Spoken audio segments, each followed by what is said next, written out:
तो नमस्कार, आप सभी का स्वागत है हमारे चैनल भोजपुरी पेज में। और मैं हूं आप सबका दोस्त भाई अजीत यादव।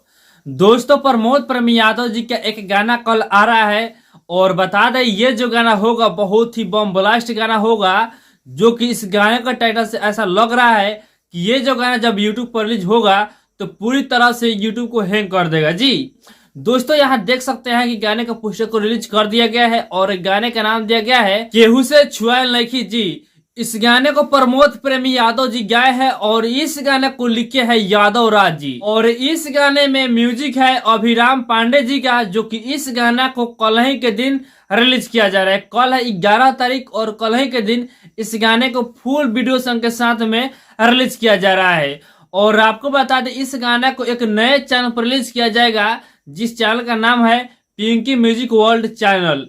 तो आप लोग जाकर इस चैनल सब्सक्राइब कर लीजिएगा ताकि ये गाना जब भी रिलीज हो तो सबसे पहले आपके पास ये गाना पहुंच जाए। तो अभी क्या यही अपडेट है, इसके बारे में क्या कहना चाहते हैं कमेंट बॉक्स में अपना राय जरूर बताइएगा। तो बाकी इस वीडियो को यही समाप्त करते हैं, फिर मिलते हैं किसी नए वीडियो के साथ। तो हमारे इस चैनल पर पहली बार आए हैं तो चैनल को सब्सक्राइब जरूर कर लीजिएगा, क्योंकि इस चैनल पे प्रमोद प्रेमी यादव का हर अपडेट सबसे पहले आपको मिलेगा।